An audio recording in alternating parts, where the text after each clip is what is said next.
Okay, got it. Right here. Hang on a second. That's the problem now. Men is not crying. They running through their emotions and just running through, not facing stuff. Well, that's incorrect. This is why you need guidance, because someone that cries, that means that they don't have the ability to have control of their emotions. So you saying that that's the problem with men nowadays? No, the problem with men nowadays is that they're more emotional. An emotional man ends up in prison. An emotional man would steal something. An emotional man will punch you in the face for saying something maybe that he doesn't like because it triggered his emotion. An emotional man will be hitting a woman.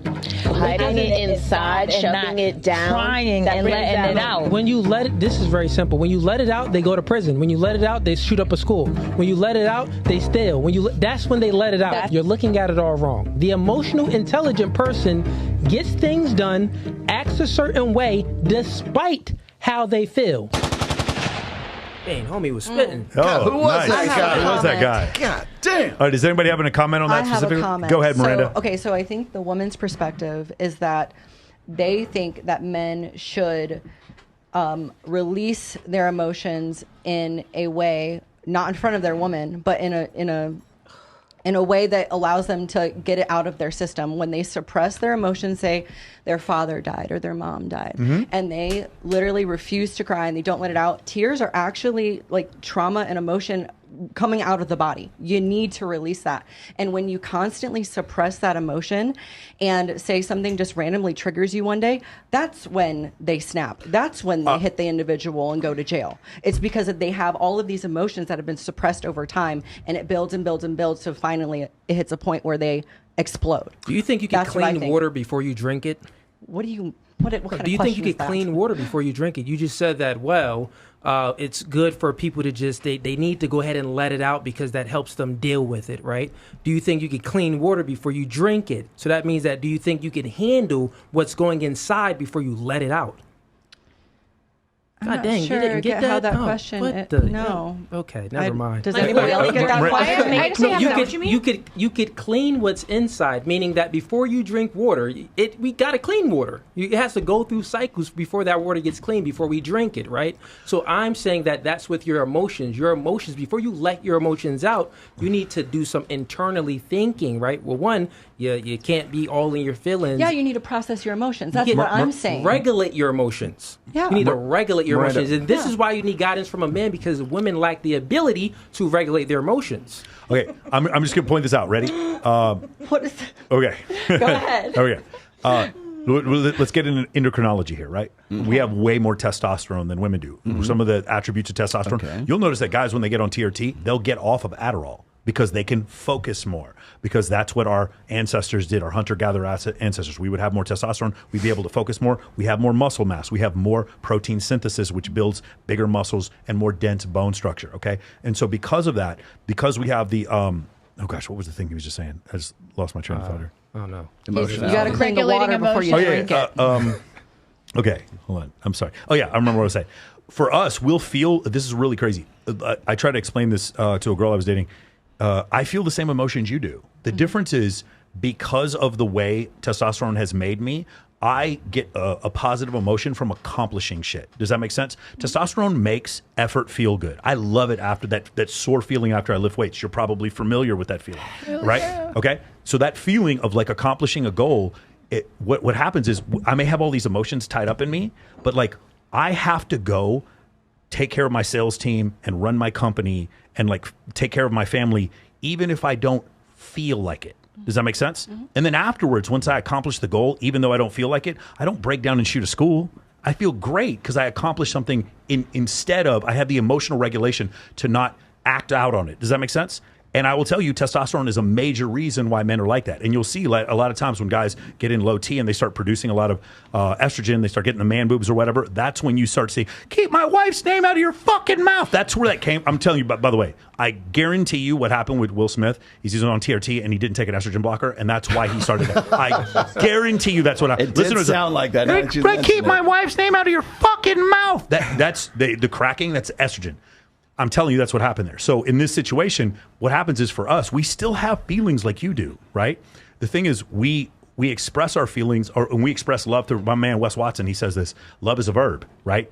There's love, waving a flag saying, I love the United States of America. And then there's those men who stormed Normandy. and we're willing to die. That's a different type of love through action. Does that make sense? Where does that love expression through action come from? It comes from masculine energy. That is what being masculine is, doing a thing, right? So we're expressing ourselves just like you are, except we don't need to cry and be vulnerable in order to do it. Does that make At sense? 0 point, did I say that men needed to cry? And I did not say that men should cry in front of their woman either. Right, but I said that they need to deal with their emotions. I think in this clip, that's what the woman's, that's what her point was. David was there. Okay, Maybe. well, that's not what I was hearing. I thought she was just saying that men need to. By the way, if you're a man and you have a child with a woman and she's been a good wife to you and you want to cry the first time you have a child, that's totally but she earned that. She earned that. When you first meet a woman, fellas, if you are crying or bitching about the fact that you got cheated on, you are a moron. That is not what you should do. So let me see if I can add a little bit to this too, because every time the topic of emotions comes up, everybody seems to think that men and women are exactly the same when it comes to processing emotion. We are not.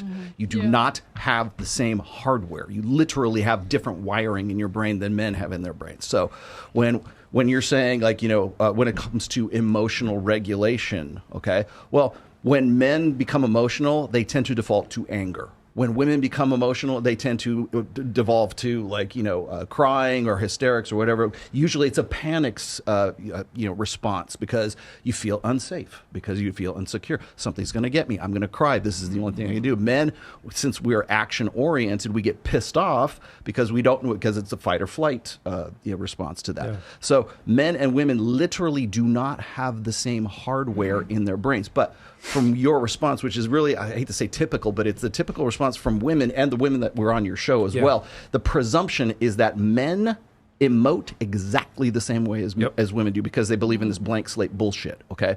Which is, we're all the same thing, we all have the same hardware, we're all the same. No, we down to the microscopic, down to the cellular level, men and women are different. To the point where our brains, they have done this before, take fMRI scans of men's brains and women's brains, and you look at the synapses and how they're connected, and you lay them on top of each other, they're the perfect fucking complement. There's also a logical way to look at this, which is duty.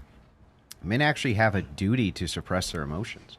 The reason we have a duty to suppress our emotions, and in society we have a duty to suppress our emotions, is because when that guy's pissed off, he can rip the doors off the fucking hinges, throw them across the room, and if it hits you, it would kill you, literally. Yeah, it's not a joke. Because the default is to anger, and the default is to fight. When men get super angry, they become the Incredible Hulk.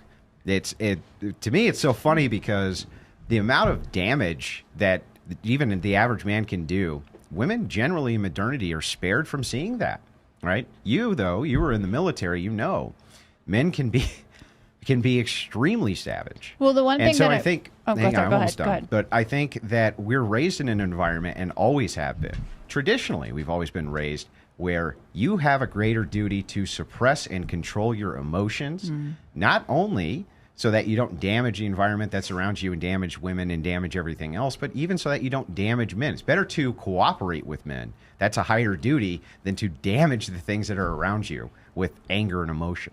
Yeah. One of the things that I've been dying to ask both of you to get your perspectives is, because I was in the military, I saw a lot of men go inward, almost to a detriment where they unalived themselves. I literally was thinking of one particular person that was in the bunk just a couple bunks over from me that unalived himself. And this is the highest rate of unaliving is with men. Sure. And so, talk to me about that. Give me a little bit of information. You're talking about men process emotions differently, et cetera.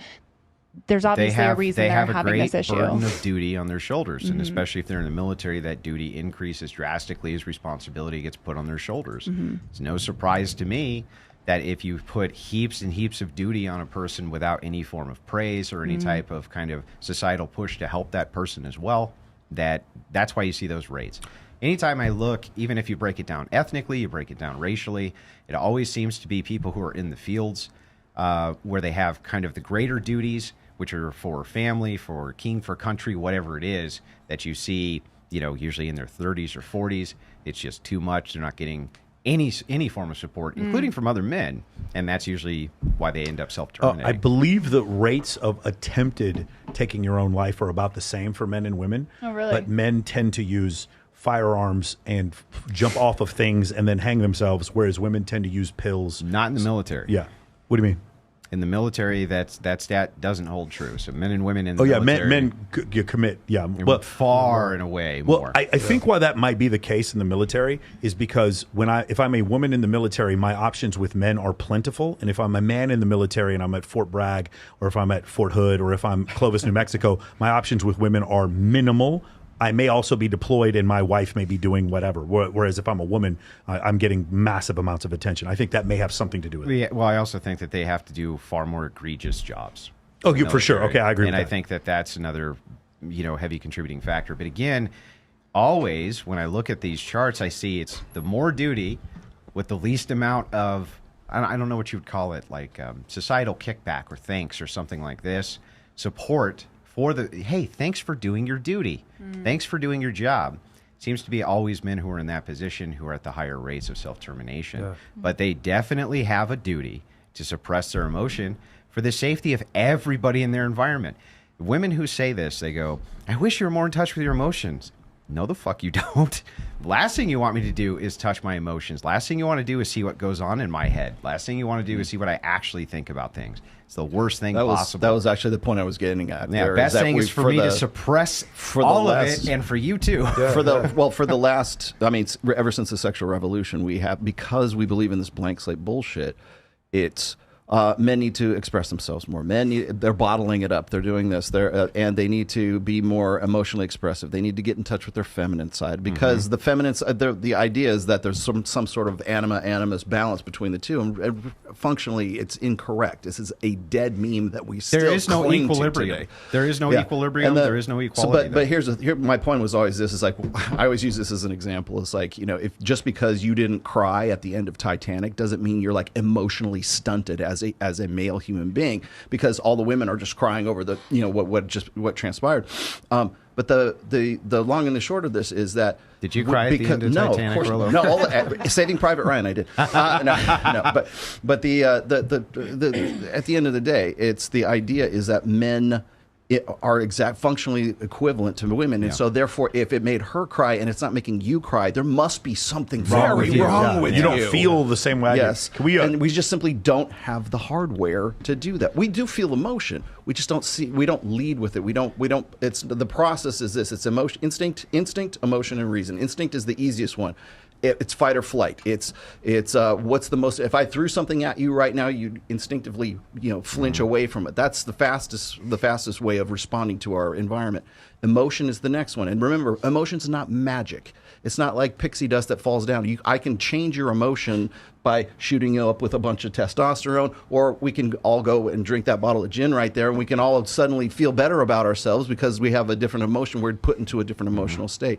And then there's reason, and reason is the slowest because we have to learn how to respond to things, how to act to things, what's the best practice in this particular situation from a previous experience that maybe we learned the hard way and maybe we didn't. So those are the instinct, emotion, and reason. Women tend to do instinct, emotion, and reason. Men tend to do instinct, reason, and then emotion. How did it make us feel after we figure out and solve that problem? How did it make us feel after Titanic is over? We're not crying there, but why did she cry? You might wonder about that. But men tend to process emotion after the reasons part, whereas women tend to go from instinct, emotion, and then to reason.